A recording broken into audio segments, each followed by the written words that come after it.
الحمد للہ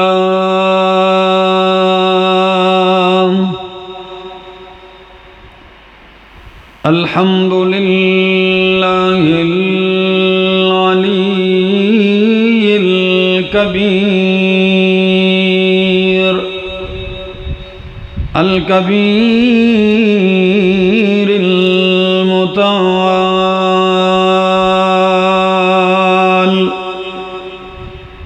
الحمد للہ الذی لا شریک له فی الذات والصفات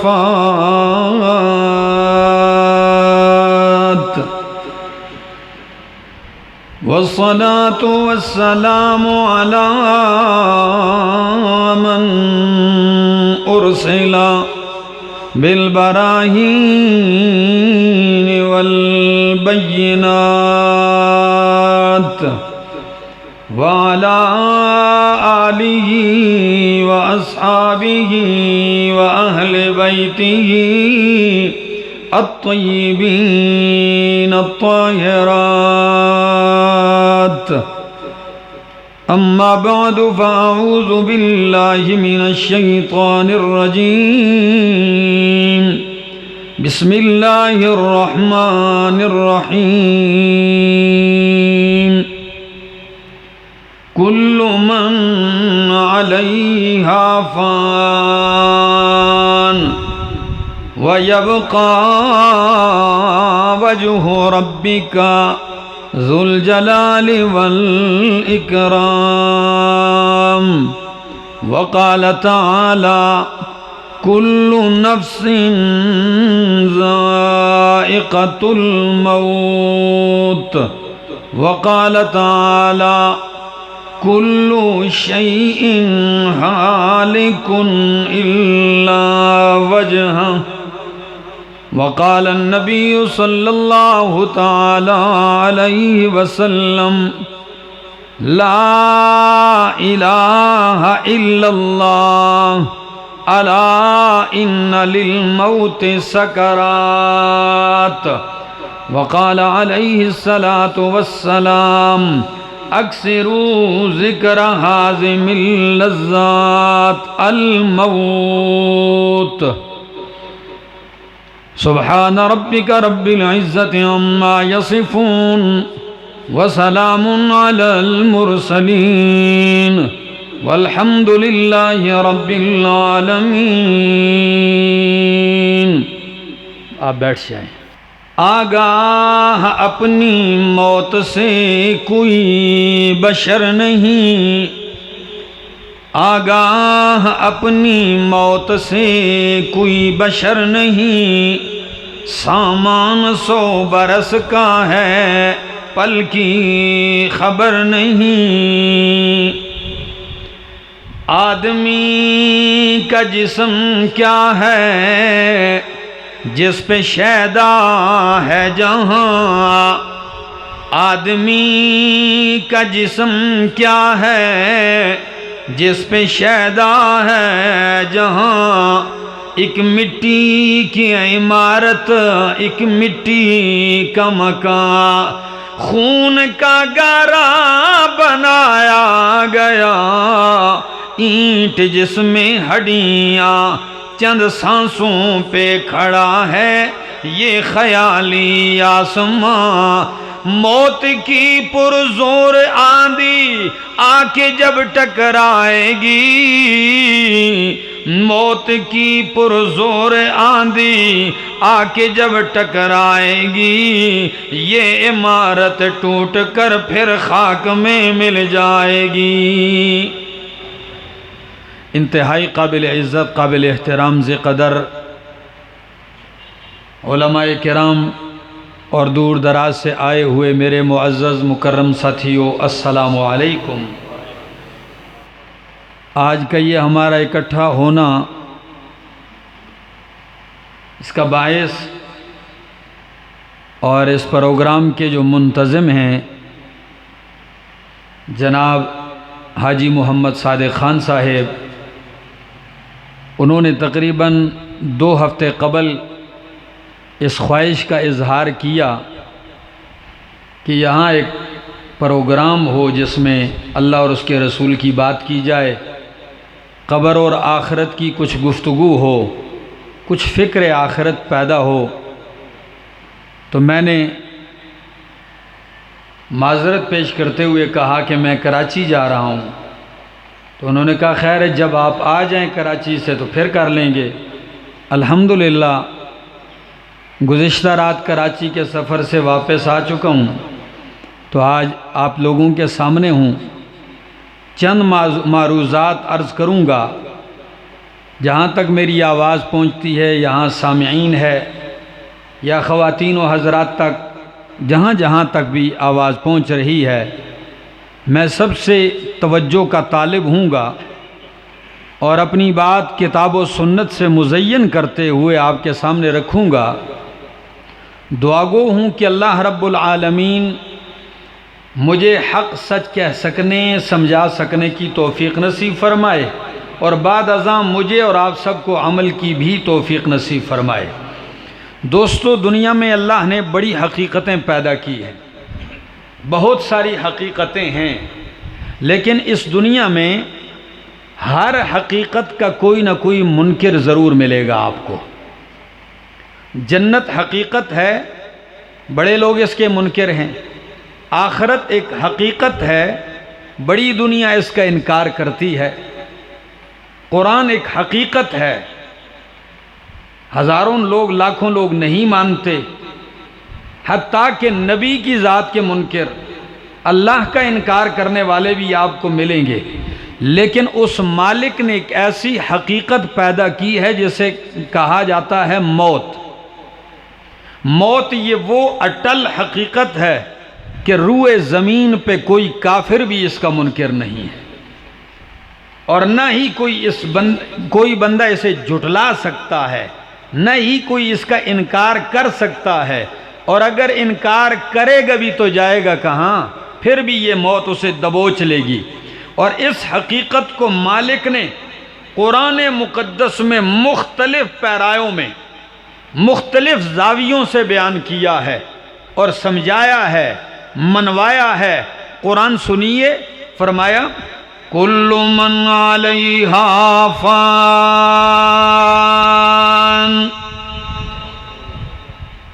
کل من علیہا فان، اس دنیا پہ جتنی بھی خلقت آباد ہے، فان، سب نے فنا ہونا ہے۔ کیا ہونا ہے؟ فان، سب نے فنا ہونا ہے۔ کوئی نیک ہے، کوئی بد ہے، کوئی تہجد گزار ہے، کوئی شب زندہ دار ہے، کوئی روزے دار ہے، کوئی جتنا بھی مالدار ہے، فان، سب نے فنا ہونا ہے۔ دوسری آیت میں فرمایا کل نفس ذائقۃ الموت، ہر نفس نے، ہر زندہ روح نے، ہر ذی روح نے ذائقۃ الموت، موت کا ذائقہ چکھنا ہے۔ تیسری آیت میں فرمایا کل شیء ہالک، ہر شے نے ہلاک ہونا ہے۔ اے میرے ربا، ہر چیز نے فنا ہونا ہے، ہر ذی روح نے موت کا ذائقہ چکھنا ہے، ہر شے نے ہلاک ہونا ہے۔ اب اللہ تو ہی بتا، کوئی بچنے والا بھی ہے کہ نہیں؟ کوئی بچنے والی ذات ہے تو وہ کون سی؟ اللہ فرماتے ہیں وَيَبْقَى وَجْهُ رَبِّكَ ذُو الْجَلَالِ وَالْإِكْرَامِ، وہ ایک رب کی ذات ہے، رب کی ذات کے لیے بقا ہے، اس کے سوا کسی کے لیے بقا نہیں ہے۔ اور قرآن کہتا ہے وَتَوَكَّلْ عَلَى الْحَيِّ الَّذِي لَا يَمُوتُ، او کائنات والو، ہری پور والو، کھلابٹ ٹاؤن شپ والو، دور دراز سے آئے ہوئے لوگوں، سن لیجئے وَتَوَكَّلْ عَلَى الْحَيِّ الَّذِي لَا يَمُوتُ، بھروسہ کیجئے، توکل کیجئے تو اس ذات پہ کیجئے لا یموت، جس پہ موت نے نہیں آنا۔ مجھ پہ بھروسہ کرو گے، آج زندہ ہوں کل موت آ جائے گی، کسی اور پہ بھروسہ کرو گے کل اس پہ بھی موت آ جائے گی۔ بادشاہ پہ موت آنے والی ہے، آج تخت پہ بیٹھا ہے تو کل تختے پہ پڑا ہوگا، آج زمین کے اوپر ہے کل زمین کے نیچے پڑا ہوگا۔ اگر بھروسہ کرنا ہے، توکل کرنا ہے، اپنے آپ کو سپرد کرنا ہے، اس ذات کے سپرد کیجئے لا یموت، جس پہ موت نہیں آتی۔ موت تو درکنار، میرے ہاتھ میں رب کا قرآن ہے، سورۃ البقرہ ہے، اور آیت بڑی مشہور ہے، آیت الکرسی۔ اللہ فرماتے ہیں اللہ لا الہ الا هو الحی القیوم،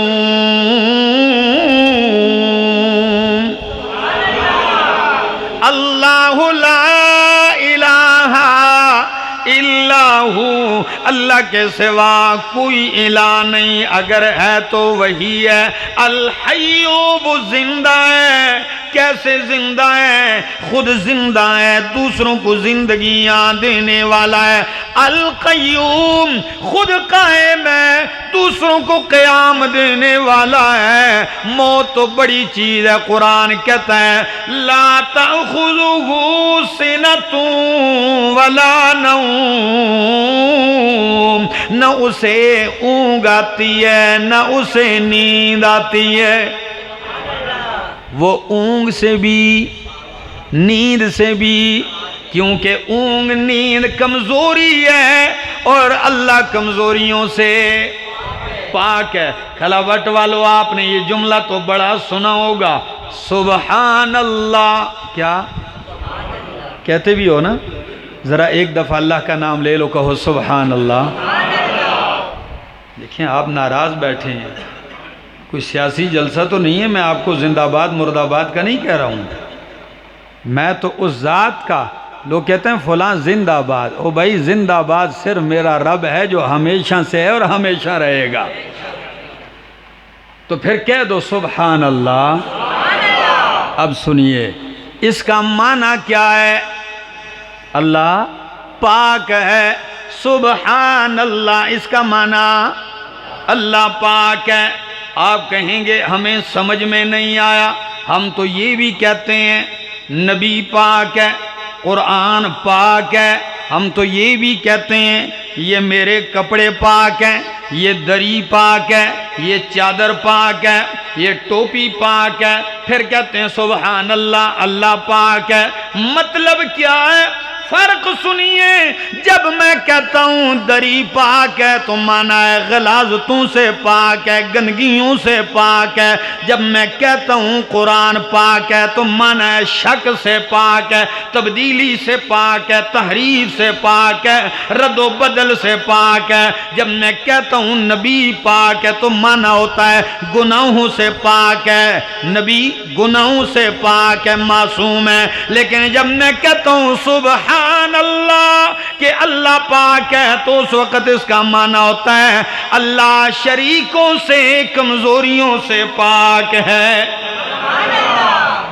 اس وقت اس کا معنی ہوتا ہے اللہ شریکوں سے، کمزوریوں سے پاک ہے، وہ سبحان ہے، اس پہ موت نہیں آتی، اس پہ اونگ نہیں آتی، اس پہ نیند نہیں آتی۔ باقی سب کے لیے موت ہے۔ مت کہ کوئی کہے میں نیک ہوں نہیں مروں گا، مت کہ کوئی کہے میں ماں باپ کا لاڈلا ہوں نہیں مروں گا، مت کہ کوئی کہے میں صدر و وزیر ہوں نہیں مروں گا، مت کہ کوئی کہے میں فوج کا سپہ سالار ہوں، موت نہیں آئے گی۔ نہیں نہیں میرا دوست، موت نے کسی کو نہیں چھوڑا، نہ کوئی بادشاہ بچا ہے، نہ کوئی گدا بچا ہے، نہ کوئی علم کا سمندر بچا ہے، نہ کوئی کائنات کا قلندر بچا ہے، نہ کوئی ولی ایسا رہا جس پہ موت نہیں آئی ہو، نہ کوئی ایسا رہا، نبیوں پہ بھی موت آئی ہے، عیسیٰ علیہ السلام بھی آئیں گے قرب قیامت پہ، میں ان پہ بھی موت آئے گی۔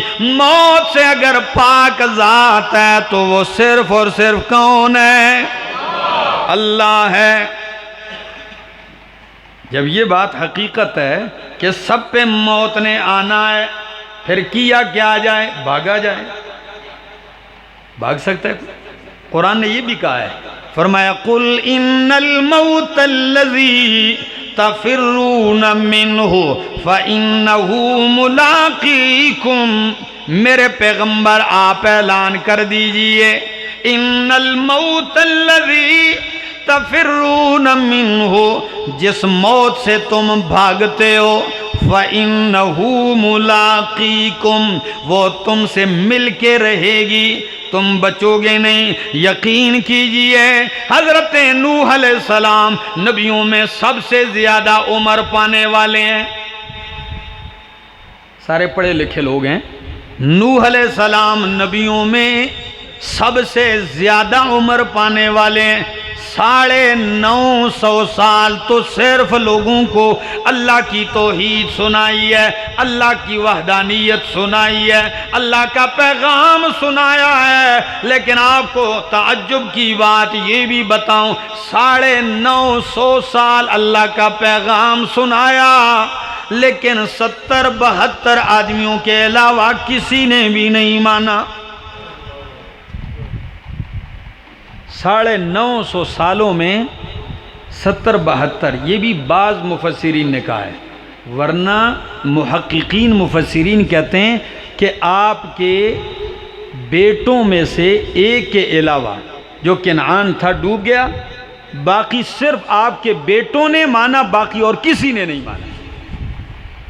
تبھی تو آپ کو آدم ثانی کہا جاتا ہے کہ باقی نسل انسانیت کی صرف نوح علیہ السلام کی اولاد سے چلی ہے، کسی بندے نے نہیں۔ اور حالت کیا ہے؟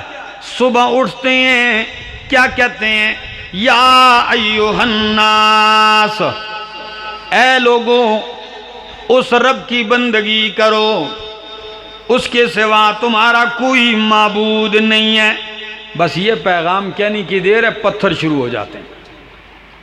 اس قوم کی یہ ہمیشہ سے عادت رہی ہے، جو اس قوم کی خیر خواہی چاہتا ہے اس کی اپنی خیر نہیں ہوتی۔ مرغے سے کسی نے کہا آپ کا جرم کیا ہے کہ لوگ آپ کو تکہ بوٹی بنا کے جو ہے سیخوں پہ لگا دیتے ہیں؟ تو مرغا کہنے لگا مجھے تو اور اپنا قصور نظر نہیں آتا، بس میں صبح اذان دے کے سوئی ہوئی قوم کو جگاتا ہوں، میرا قصور یہ ہے اس سوئی ہوئی قوم کو جگاتا ہوں تو میری بوٹیاں کر دیتے ہیں۔ حقیقت یہی رہی ہے کہ جس نے بھی اس قوم کو جگانے کی کوشش کی ہے، اس قوم نے اسے ہی مارا ہے، انہیں ہی زخمی کیا، انہیں ہی لہو لہان کیا۔ نوح علیہ السلام پہ اتنے پتھر برستے، پتھروں میں ڈوب جاتے، تو نکالنے کے لیے جبریل آتے پتھر ہٹا کے نوح علیہ السلام کو نکالتے، سارا وجود لہو لہان ہوتا، مرم پٹی کرتے، آپ کے وجود پہ جبریل مرم پٹی کرتے، تو نوح علیہ السلام بڑے دردیدہ بدن، بڑے زخمی دل ہو کے پوچھتے جبریل میرے رب سے پوچھ کے آج تو میری قوم نے میرا یہ حشر کر دیا، یہ بتائیے کل کیا کام کرنا ہے؟ تو جبریل کہتے ہیں، رب فرماتے ہیں کل بھی یہی کام کرنا ہے، چھٹی نہیں، کل بھی۔ ہاں، مکتب عشق کا انداز نرالا دیکھا، اس کو چھٹی نہ ملی جس نے سبق یاد کیا۔ اور اقبال کہتے ہیں ہر درد مند دل کو رونا میرا رلا دے، ہر درد مند دل کو رونا میرا رلا دے، بے ہوش جو پڑے ہیں شاید انہیں جگا دے۔ شاید یہ قوم جاگ جائے۔ تو نوح علیہ السلام 950 سال یہاں تو نسلیں ختم ہو جاتی ہیں، لیکن جب موت کا وقت آتا ہے، ملک الموت آتا ہے، فرشتہ آتا ہے، کہتا ہے یا اطول الانبیاء عمران کیف وجدت الدنیا، او نبیوں میں سب سے زیادہ عمر پانے والے پیغمبر، آپ نے دنیا کی زندگی کو کیسے پایا؟ تو سنیے حضرت سیدنا نوح علیہ السلام کا جواب سنیے، کہتے ہیں جبریل وجدتھا کدارن،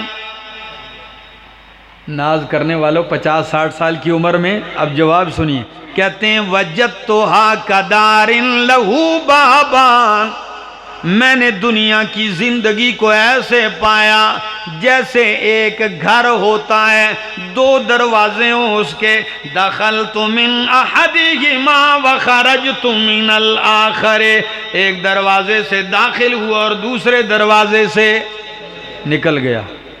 یوں لگتی ہے تو جہاں 900 سال 1500 سال 1000 سال یوں لگے تو وہاں 50-60 سال کی کیا حیثیت ہے، جس پہ ہم اتنے مغرور، بھائی کا دشمن بنا ہوا ہے، والدین کا دشمن بنا ہے، رشتہ داروں کا دشمن بنا ہے، پڑوسیوں کا دشمن بنا ہے، مر رہا ہے، لڑ رہا ہے، جپٹ رہا ہے، ہائے ہائے لگی ہوئی ہے۔ یہ کیا ہے؟ نہ میرا دوست، یہ فانی دنیا ہے۔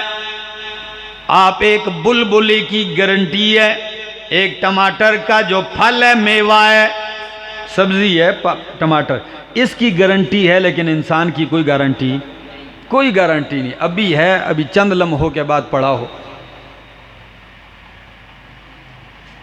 میرے بہت سارے احباب ایسے بیٹھے ہوئے ہیں، شاید جانتے ہوں، ایک شخص تھا یہاں بیمار ہو گیا ہری پور میں، تو مجھے ایک دوست کہنے لگے آپ کے پیچھے جمعے کے لیے آتا ہے، بڑا بوڑھا ہے، 107 سال عمر ہے، کتنی بڑی لمبی عمر ہے، تو بیمار ہیں، آپ ان کو دیکھنے کے لیے چلے جائیں۔ میں نے کہا ٹھیک ہے، تیاری کی، ملنے چلے گئے۔ وہ بابا جی چارپائی پہ پڑے ہوئے ہیں، تو جو ہی میں پہنچا ان کو آہستہ سے ٹیک دی گئی، میں نے مصافحہ کیا، پھر بیٹھ گیا، اور دوستوں کی رائے کیا تھی کہ یہ فوت ہونے والا ہے، آپ جا کے دیکھ لیں پہلے۔ میں نے کہا ٹھیک۔ تو بابا جی مجھے دیکھ کے بڑے خوش ہوئے، کہتے ہیں مولانا صاحب دعا کرو میں ٹھیک ہوں، چلاں دوڑاں پھراں۔ جب یہ بات سنی تو میرا رنگ بدل گیا۔ اب میں کیا کہوں؟ میں نے کچھ بھی نہیں کہا، میں نے کہا بابا اللہ خیر کرے گا، اٹھ کے آ گیا، باہر نکلا، اپنے ساتھیوں سے کہا خدا کے بندو تم اس کی موت کا انتظار کرتے، اس کا کوئی ارادہ نہیں ابھی مرنے کا، اس بیچارے کا کوئی ارادہ نہیں۔ 100 سال کے بعد بھی کہتا ہے اٹھاں دوڑاں، اٹھ کے بھاگوں۔ اس وقت مجھے احساس ہوا کہ یہ بہت بڑی مصیبت ہے کہ انسان موت کو بھولا ہوا ہے۔ اور 3 دن کے بعد میں سفر میں تھا کہ مجھے فون آیا کہ وہ فلاں بابا جی فوت ہو گئے۔ اس وقت جو مجھے دکھ ہوا، ان کا کاش انسان کے پاؤں قبر کے کنارے پہنچ چکے ہوتے ہیں اور اس کی سوچیں کہیں اور جا رہی ہوتی ہیں، لیکن قربان جاؤں کائنات کے نباز پر، امام کائنات سید الانبیاء امام الانبیاء محمد الرسول اللہ صلی اللہ تعالی علیہ وسلم، محسن کائنات ہیں، معلم کائنات ہیں، محسن انسانیت ہیں، سمجھایا، حد ہی کر دی سمجھانے میں۔ آپ توجہ چاہوں گا، سمجھیے مثال میرے محمد صلی اللہ علیہ وسلم کی زبان سے۔ نبی کریم نے بلایا اپنے صحابہ کو، فرمایا جلدی آ جاؤ۔ سارے اکٹھے ہو گئے، ریت کے اوپر نبی کریم نے یوں چورس خانہ بنایا، لکیر کھینچی، کیا بنایا؟ اللہ، چورس خانہ بنایا۔ خانہ بنانے کے بعد پھر اس خانے کے درمیان میں ایک لکیر کھینچی، اور اس لکیر کا ایک حصہ خانے سے باہر کی طرف بھی کھینچا. اب توجہ ہے، یہ دیکھیے چورس خانہ، بیچ میں لکیر، درمیان میں، اور درمیان کی لکیر تھوڑی سی باہر بھی نکلی ہوئی ہے. اچھا، پھر اس درمیانی لکیر کے ساتھ چھوٹی چھوٹی اور بھی لکیریں بنائی. صحابہ دیکھ رہے ہیں یہ کیا نقشہ بن رہا ہے، یہ کیا مثال دی جا رہی ہے. فرمایا او میرے صحابہ، صحیح بخاری کی حدیث ہے، فرمایا یہ چورس خانہ جو ہے یہ لکیر انسان کی موت ہے کہ جس نے انسان کو ہر طرف سے گھیرا ہوا ہے. فرمایا یہ درمیان کی لکیر، فرمایا یہ درمیان والی لکیر جو ہے یہ انسان ہے. یہ کیا ہے؟ یہ انسان ہے کہ اس کو موت نے ہر طرف سے گھیرا ہوا ہے. اور جو لکیر اس کی باہر جا رہی ہے خانے سے، فرمایا یہ انسان کی امیدیں ہیں، آرزویں ہیں کہ مرنا تو اس نے پہلے ہے، سوچ بڑی دور کی رکھی ہوئی ہے، کل اس نے مر جانا ہے، پلاننگ اس نے کی ہوئی ہے. جی 2021 میں کراچی جاؤں گا، 2022 میں پھر جاؤں گا دبئی، اور 2028 میں یہ کروں گا، 25 میں یہ کروں گا. ارادے اتنے آگے اور مرنا اس نے کل ہے. فرمایا یہ اس کی موت ہے اور امیدیں اس کی اس سے بھی آگے ہیں. صحابہ نے فرمایا یا رسول اللہ یہ چھوٹی چھوٹی لکیریں کیا ہیں؟ فرمایا یہ دنیا کی مصیبتیں ہیں کہ اگر ایک مصیبت سے بچتا ہے دوسری دبوچ لیتی ہے، دوسری سے جان چھڑاتا ہے، تیسری مصیبت آ جاتی ہے. واقعی دنیا میں کوئی بندہ مصیبت سے بچ نہیں سکتا. جیسے شاعر کہتا ہے دری دنیا کسے بے غم نہ باشد، اگر باشد بنی آدم نہ باشد. اس دنیا میں کوئی بے غم نہیں، اگر بے غم ہے تو پھر وہ انسان نہیں ہے. اور وہ ایک بندہ تو ایسے تڑپ گیا پریشانیوں سے تو کبھی کبھی یوں بھی کہہ دیتے ہیں، شعراء ہیں، کہتا ہے کہ لوگ خفا ہیں کہ ان کو ایک دو غم ملے ہیں، لوگ خفا ہیں کہ ان کو ایک دو غم ملے ہیں، ہم خفا ہیں کہ جو لاکھ غم ملے ہیں وہ بھی کم ملے ہیں. اور کچھ تو یوں گویا ہوتے ہیں، کہتے ہیں یہ دنیا رنج و راحت کا غلط اندازہ کرتی ہے، یہ دنیا رنج و راحت کا غلط اندازہ کرتی ہے، خدا ہی خوب واقف ہے کسی پہ کیا گزرتی ہے. لوگ کہتے ہیں فلاں بڑا خوشحال ہے، فلاں بڑا خوش رہتا ہے. او بھائی جا کے پوچھو اس کے اندر کی دنیا کا کیا حال ہے. ٹوٹے ہوئے ہوتے ہیں لوگ. تو بات کر رہا تھا کہ فکر آخرت کیجئے، موت کے لیے تیاری کیجئے. اگر کائنات میں سب سے عظمت والی ہستی ہے تو وہ امام الانبیاء کی ہے. کیوں؟ نبیوں کے سردار ہیں، سید الخلائق ہیں، اجمل الخلائق ہیں، اکمل الخلائق ہیں، اتنے اعلیٰ ہیں، اتنے عرفہ ہیں، اتنی شان والے ہیں کہ حسان کبھی کبھی سامنے آ کے کہتے ہیں یا رسول اللہ میرا جی چاہتا ہے کہ میں آپ کی تعریف کروں. آپ لوگوں کی توجہ ہے؟ میری بات سمجھ میں بھی آ رہی؟ خدا را زندگی کا کوئی پتہ نہیں، پھر ملیں نہ ملیں، لیکن بات سن کے جائیے. فرمایا یا رسول اللہ عرب کے وڈیروں کی عادت ہے کہ ان کے چھوٹے ان کی تعریفیں کرتے ہیں اپنے باپ دادا کی. میرا جی چاہتا ہے کہ میں بھی آپ کی تعریف کروں. نبی کریم کہنے لگے اب میں کیسے کہوں، میں بیٹھا ہوں آپ میرے منہ پہ میری تعریفیں کریں. کیونکہ اللہ کے نبی نے فرمایا منہ پہ تعریف کرنے والے کے منہ میں مٹی ڈالو. یہ کیسے ہو سکتا؟ لیکن حسان کی تڑپ بڑی سچی ہے. چند لمحے نہیں گزرے کہ جبریل آ گیا. فرمایا یا رسول اللہ جو چاہت حسان کی ہے وہ چاہت اللہ کی بھی ہے. نبی کریم نے فرمایا قم یا حسان، حسان اٹھیے اور بولیے. پھر حسان اٹھتے ہیں، نبی کریم نے فرمایا ایدک اللہ بروح القدس منہ، او حسان اللہ نے آپ کی تائید جبریل سے کر دی ہے۔ حسان ممبر پہ آتے ہیں، نبی کریم کو یوں سامنے اشارہ کر کے کہتے ہیں وَأَحْسَنَ مِنْكَ لَمْ تَرَ قَطُّ عَيْنِي وَأَجْمَلَ مِنْكَ لَمْ تَلِدِ النِّسَاء، احسن منک لم تر قط عینی واجمل منک لم تلد النساء، خلقت مبرئا من کل عیب کأنک قد خلقت کما تشاء۔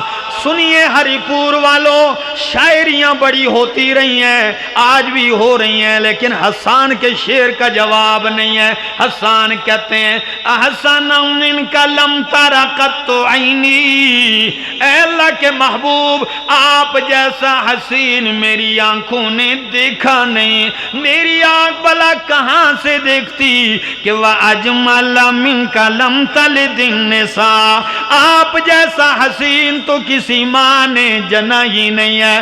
خلقت مبرئا من کل عیب کأنک قد خلقت کما تشاء، آپ کو اللہ نے ہر عیب سے پاک پیدا کیا، گویا کہ آپ کو اللہ نے یوں بنایا جیسے آپ سے پوچھ پوچھ کے آپ کو بنایا ہو۔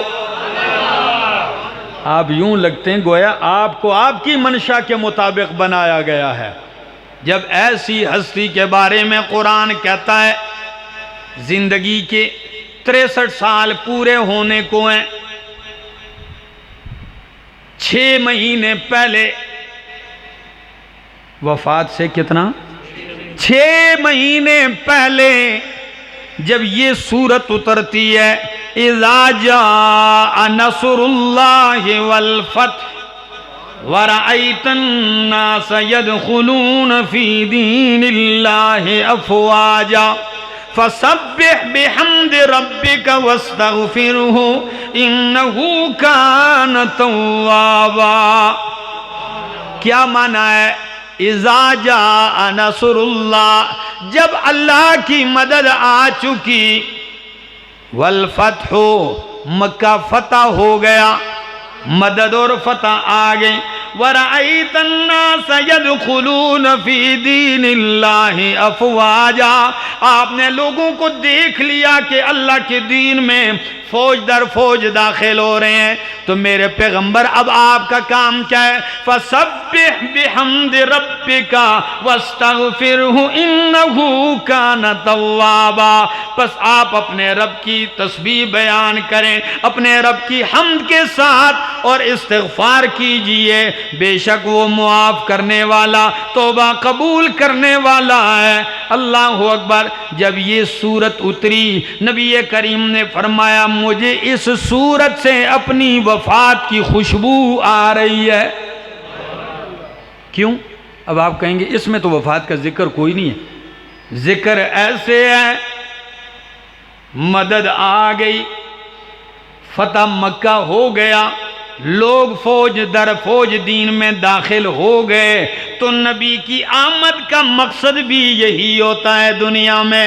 جب مقصد پورا ہو جاتا ہے پھر نبی اس فانی دنیا میں نہیں ٹھہرتا، بلکہ نبی کو اللہ اپنے جوار رحمت میں بلا لیتے ہیں۔ تو ام المومنین حضرت عائشہ صدیقہ رضی اللہ تعالی عنہ فرماتی ہیں اس صورت کے بعد اللہ کے نبی ایک ایک مجلس میں 100 دفعہ استغفار کیا کرتے تھے۔ جب رب کا حکم آ گیا تیاری کیجئے، پھر وہ دن بھی آیا، حجۃ الوداع کا موقع ہے،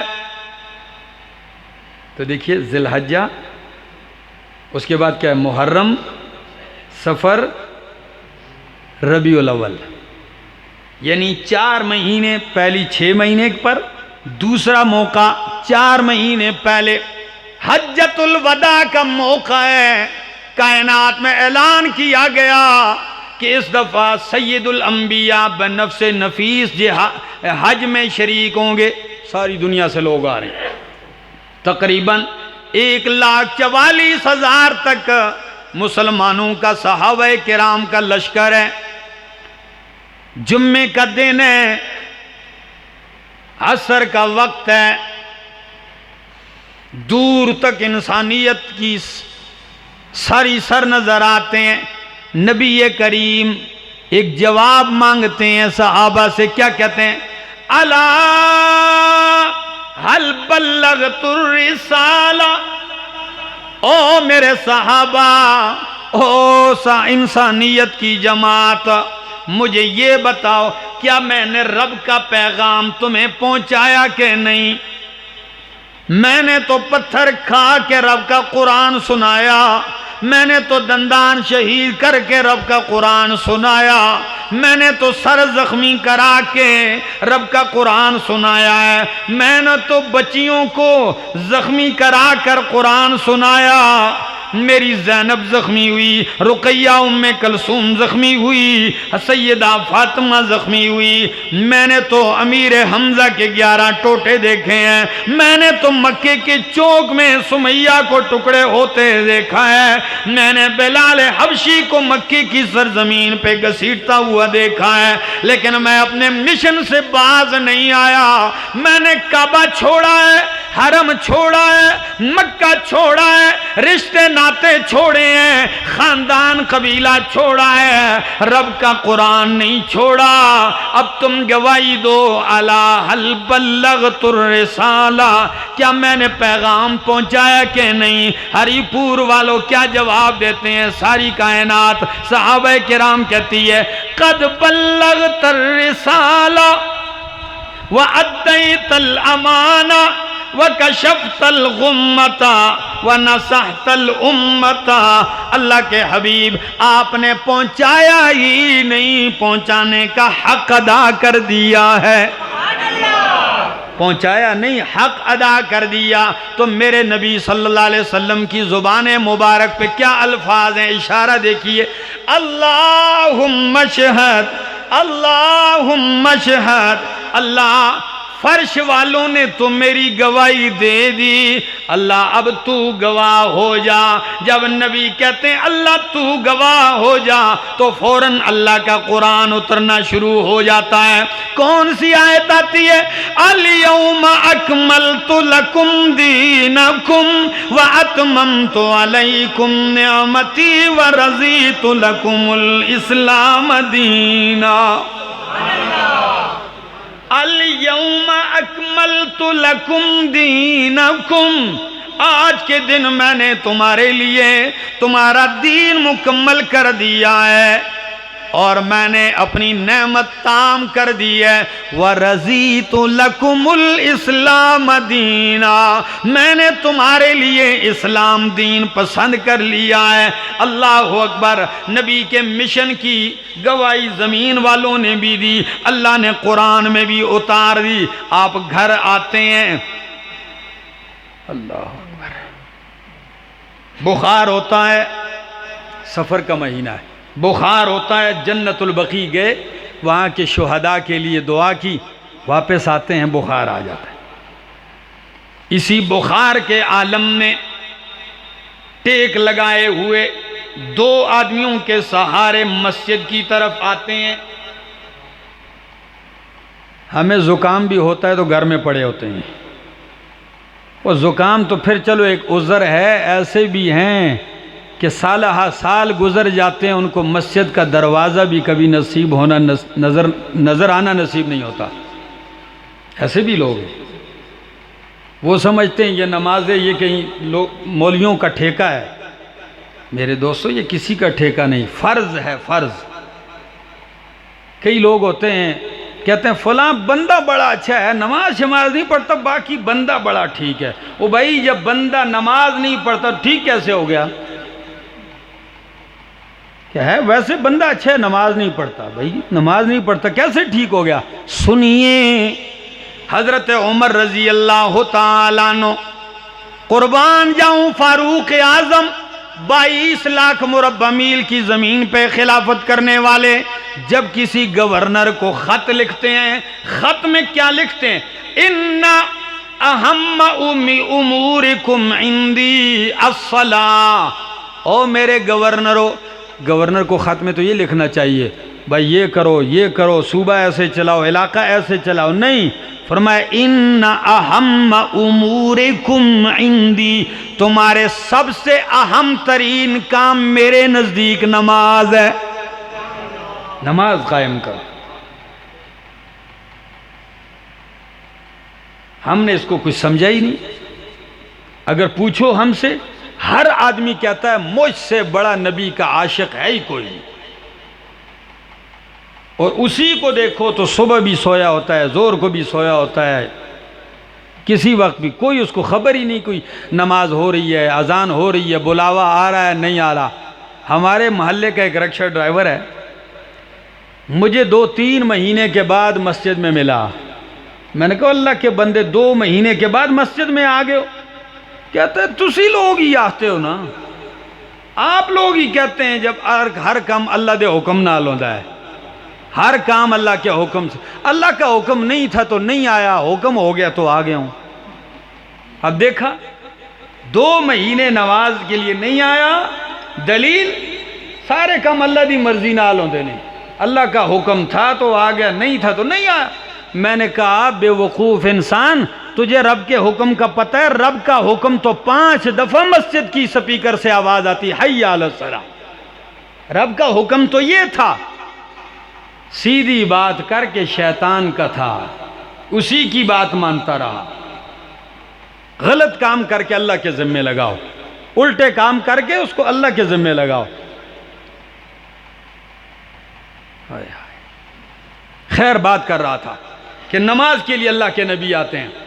ایک وہ دن آیا، وفات والا دن ہے.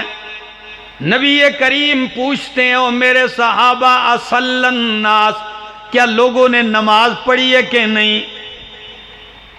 فرمایا اللہم ینتظرونک یا رسول اللہ، ابھی نماز نہیں پڑھی، آپ کے انتظار میں ہیں. صحیح بخاری. ابھی آپ کے انتظار میں ہیں. پھر بے ہوش ہو جاتے ہیں. پھر ہوش آتی ہے اصل الناس، کیا نماز پڑھی ہے لوگوں نے؟ فرمایا جی آپ کے انتظار میں ہیں. اس وقت نبی کریم فرماتے ہیں مرو ابا بکر فلیصلی بالناس، لوگوں ابو بکر کو حکم کرو کہ وہ مصلی پہ آ کر نماز پڑھائے. آج تک دنیا میں جھگڑا لگا ہوا ہے کہ پہلا خلیفہ کس کو ہونا چاہیے تھا. کچھ لوگوں نے اس کو محل نزاع بنایا ہے. کہتے ہیں جی کہ خلیفہ تو حضرت علی کو ہونا تھا، ابو بکر صدیق نے غصب کیا ہے، پھر عمر نے غصب کیا، پھر عثمان غنی نے غصب کیا. میں نے کہا خدا کے بندو ذرا غور کرو، ابھی پیغمبر دنیا میں ہیں، حجرہ عائشہ میں ہیں، بقید حیات ہیں، صحابہ کی ساری جماعت موجود ہے، لیکن اپنے مصلی پر اپنی زندگی میں کس کو کھڑا کیا؟ کیا یہ اشارہ کافی نہیں ہے؟ ایک دفعہ بھی نہیں کھڑا کیا. 27 نمازیں، کتنی؟ 27 نمازیں امام الانبیاء صلی اللہ علیہ وسلم کی موجودگی میں پڑھاتے ہیں ان کے حکم پر. اور ایک دفعہ تو عجیب معاملہ ہوا، ادھر نماز شروع ہے، ادھر اللہ کے پیغمبر فرماتے ہیں مجھے لے چلو مسجد. جب آپ سہارا لیے 2 بندوں کا اور مسجد کی طرف آ رہے ہیں تو صدیق اکبر نے دیکھا کہ نبی کریم حجرے سے آ گئے نماز کے دوران. تو صدیق اکبر نماز پڑھاتے پڑھاتے پیچھے کی طرف آنا شروع ہو گئے.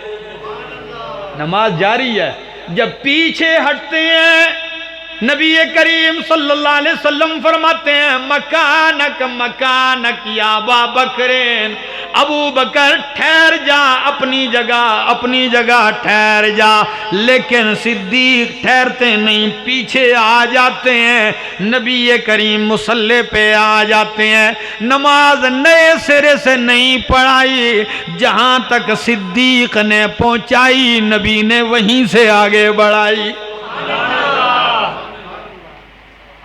لوگ صدیق کی اقتداء میں، صدیق نبی صلی اللہ علیہ وسلم کی اقتداء میں، نماز جب ہوگی سلام پھیرا تو ذرا دیکھیے، ایک دم نبی کریم فرماتے ہیں مالک یا ابا بکر، او ابو بکر تجھے کیا ہو گیا، تو کیوں پیچھے آیا جب میں نے کہا نماز پہ کھڑا رہ پڑھاتا رہ؟ تو صدیق کا جواب سنیے اور سبحان اللہ کہیے، کیا کہتے ہیں صدیق؟ فرمائے یا رسول اللہ، میں اگر بہت بھی آگے ہو جاؤں آپ کے ہوتے ہوئے ابو قحافہ کے بیٹے میں جرت نہیں کہ آپ سے آگے بڑھ سکے۔ ما کان لابن قحافۃ ان یؤمک یا رسول اللہ، کیا ادب ہے، کیا احترام ہے، کیا عجیب منظر ہے۔ خیر ایک اور منظر بھی دکھا دوں اگر اجازت ہے تو، جی تھکے تو نہیں ہیں؟ نماز صدیق اکبر پڑھا رہے ہیں، نبی علیہ السلام کا حجرہ بالکل پہلی صف کی طرف کھلتا ہے، نماز شروع ہے، نبی علیہ السلام کی تھوڑی سی طبیعت سنبھلی تو باہر نہیں نکلے، صرف اپنے حجرے سے یوں چادر ہٹائی، کھڑکی دروازے سے یوں پردہ اٹھایا۔ صحیح بخاری باب مرض وفات النبی صلی اللہ علیہ وسلم، پردہ جب اٹھایا حجرہ سے اور چہرہ مقدس یوں کھڑکی سے ہلکا سا باہر کیا، پہلی صف والوں نے جب آپ کے چہرے کو دیکھا نبی نے مسکرا دیا، نبی مسکرا دیے، اللہ فتبسم رسول اللہ، نبی کریم کیوں مسکرائے، کیوں